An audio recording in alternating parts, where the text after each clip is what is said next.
I wonder if you can relate to this. It's been a long day. You've raced from one thing to the next with barely an opportunity to catch your breath. As you brush your teeth and change into your PJs, all you can think about is how good it's going to feel to crawl into bed.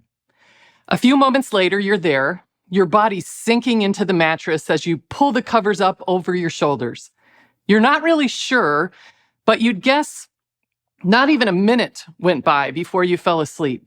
It's like you were out the minute your head hit the pillow. But then it happens. At 1 a.m., you jolt awake. No, there's no noise, no intruder. For some reason, your brain chose this moment, a random time in the middle of the night, to remind you of that stupid thing you did 15 years ago. You start replaying it in your mind. And soon all these other regrets start flooding into your thoughts. Or maybe it's your worries that come rushing into your mind. It's like that spongy gray lump which sits between your ears decided that this was the ideal time to go into overdrive.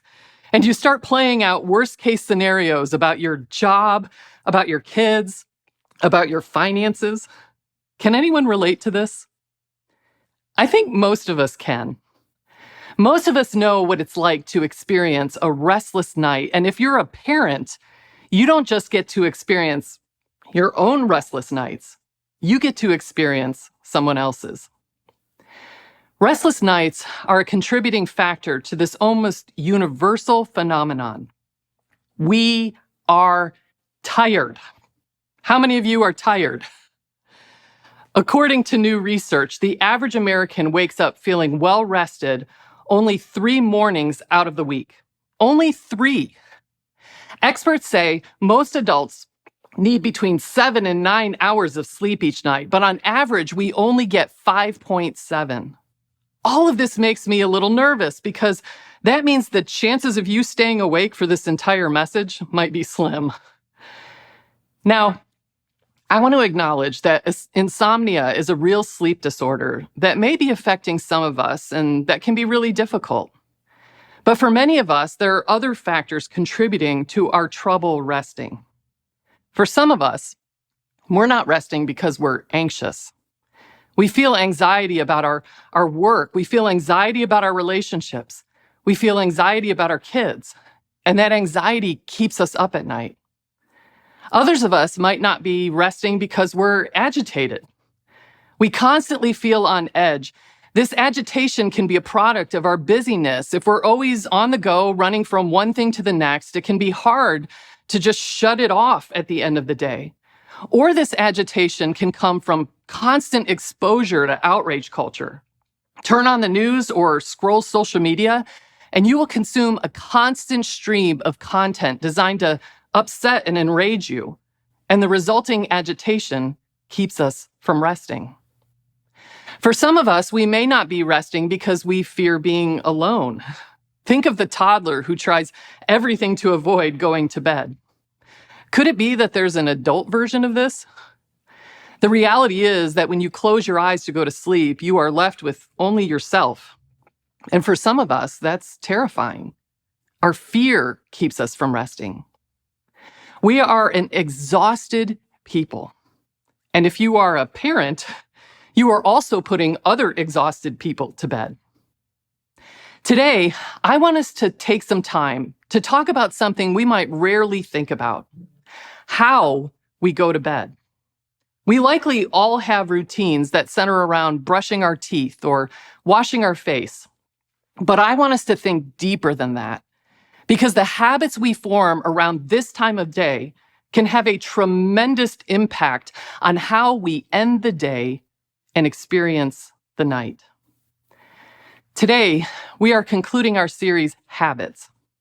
And during this series, we've been challenging parents in particular to be intentional about the habits that are forming your household. However, this series isn't just for parents.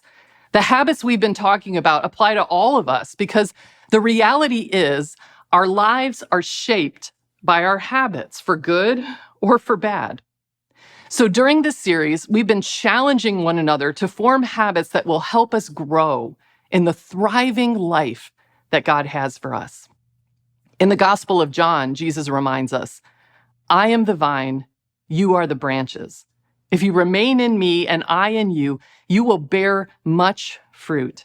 Apart from me, you can do nothing.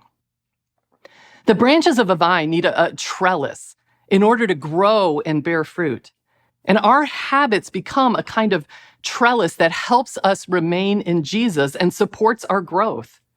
The goal in being intentional about these habits is for every person in your household to grow and bear fruit as a disciple of Jesus.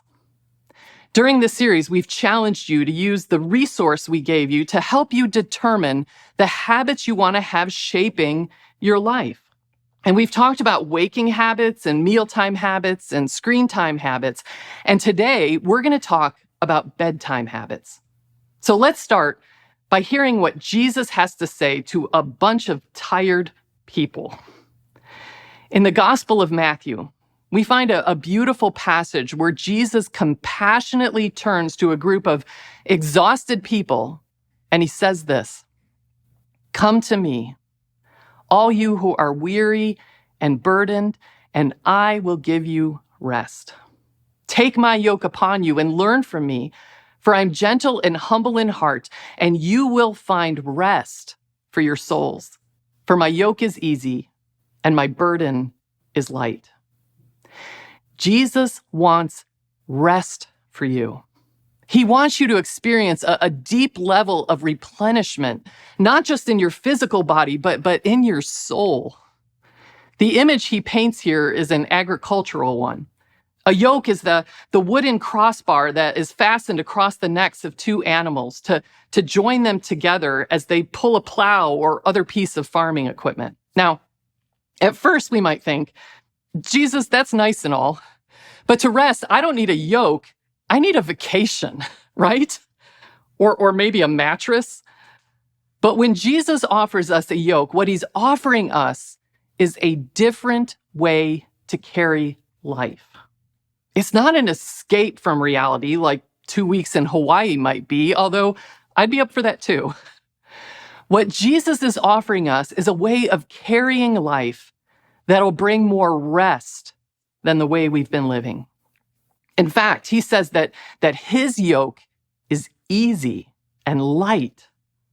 Now that sounds intriguing, doesn't it? So how do we experience this different way to carry life? Well, it's right there in the text. Jesus says, "Come to me. Come to me." To experience this restful way of life, we have to go to Jesus and attach ourselves to him. Think about it this way. Let's say you're the parent of a toddler and you decide to go on a walk or to an amusement park or to a shopping center, and you don't take a stroller.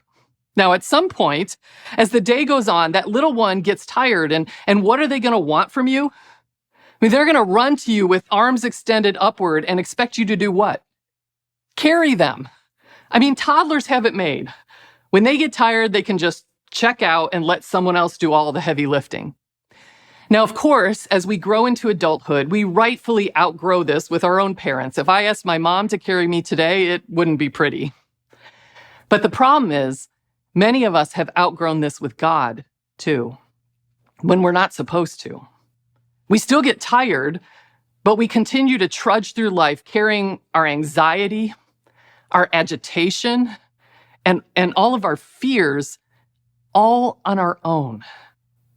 But Jesus says, "Come to me, attach yourself to me, and the load will feel different." Jesus wants to give us rest. When we come to him, we'll find someone who is gentle and humble in heart. New Testament scholar N.T. Wright says, he is encouraging us to believe that he isn't going to stand over us like a policeman, isn't going to be cross with us like an angry school teacher. And the welcome he offers for all who abandon themselves to his mercy is the welcome God offers through him. This is the invitation which pulls back the curtain and lets us see who the Father really is and encourages us to come into his loving, welcoming presence. Jesus invites you.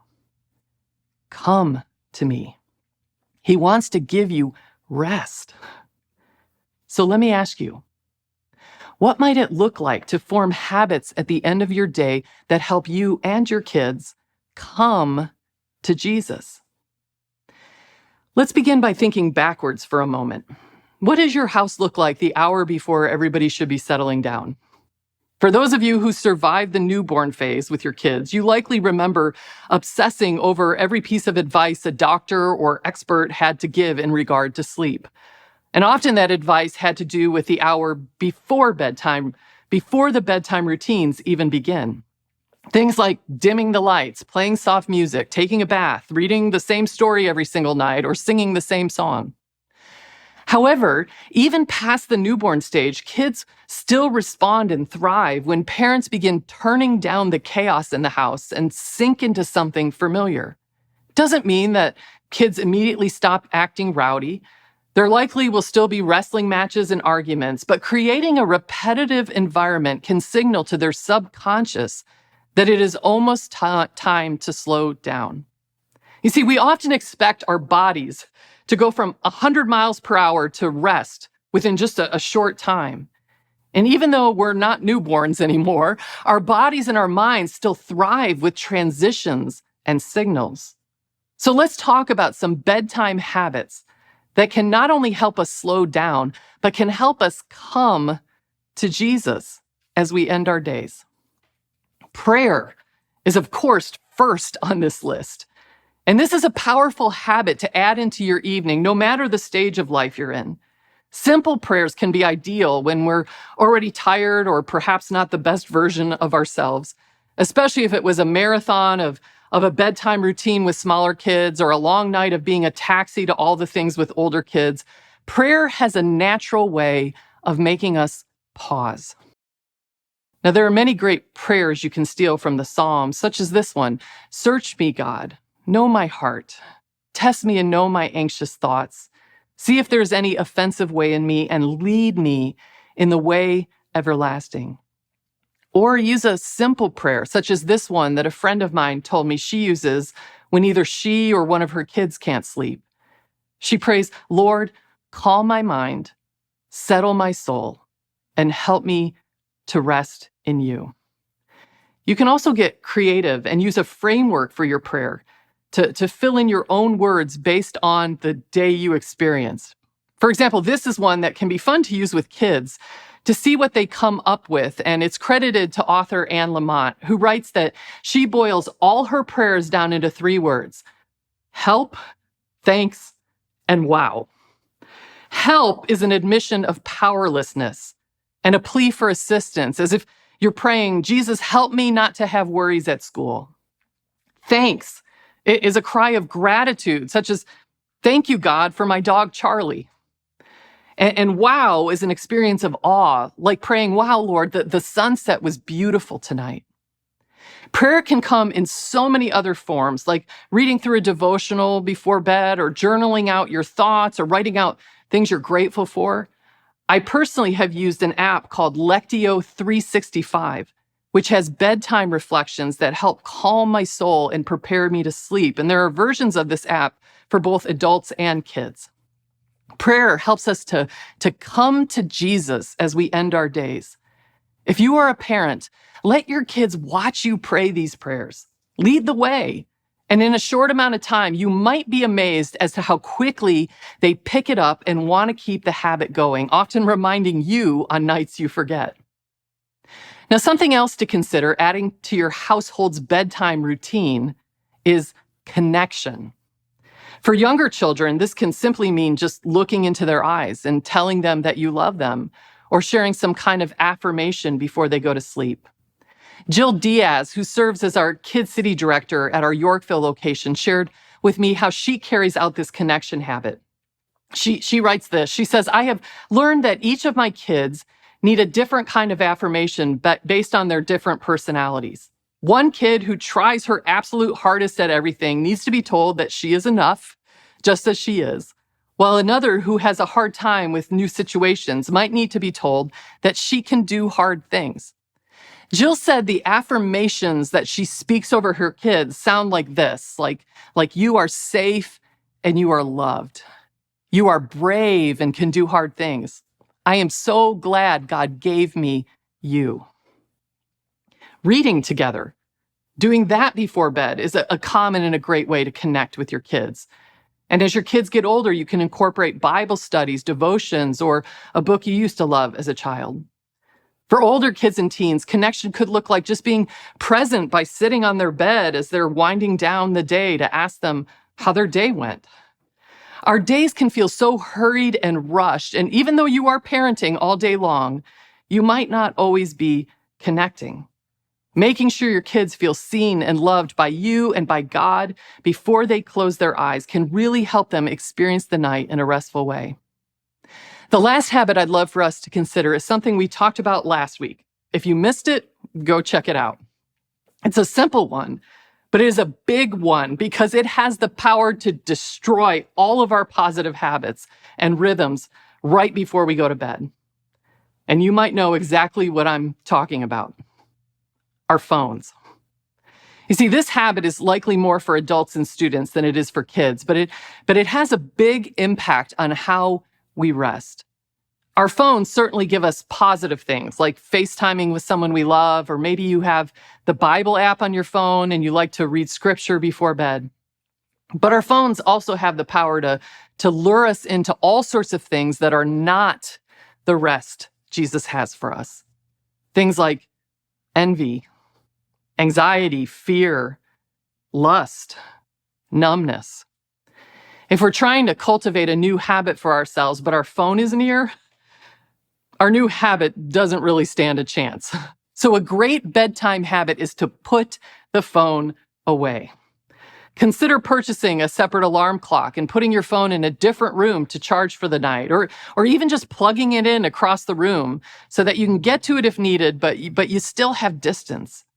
If this is the only habit you try, without any of the others mentioned, I think you will still see a positive impact on your heart and mind at night.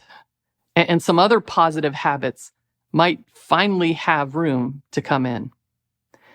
The resource we've provided you contains some more suggestions for bedtime habits.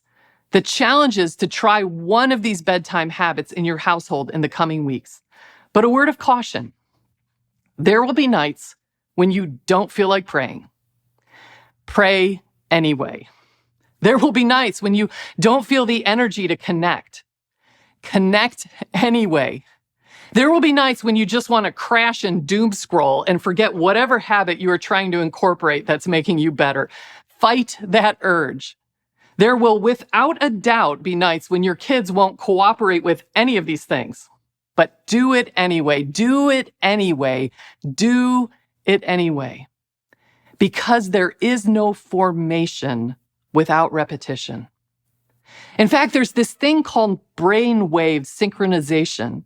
It's in newborns, and it happens when an infant and their parent or another adult they're attached to make eye contact. And their brainwaves literally sync up. Now, this not only prepares the baby for communication, but it also provides immediate connection with whom they are making eye contact. It signals that they are loved and safe. Now, the same science applies to our nervous systems. When a baby is feeling distressed, we are taught to hold them near us, to our skin, to our hearts. And this is because their nervous system is not yet fully developed. So they can literally borrow ours by being held and touched. When we regulate, they regulate. That calm a parent can offer an infant is what Jesus wants to offer you. Only He can offer it perfectly, every single time. He wants to settle your soul. He wants you to know you are loved. You are safe with Him. You can stop running so hard. You can rest. Every night, Jesus wants to look into your eyes, connect with you, and remind you of His love. As He whispers to your soul, "Come to me, all you who are weary and burdened, and I will give you rest."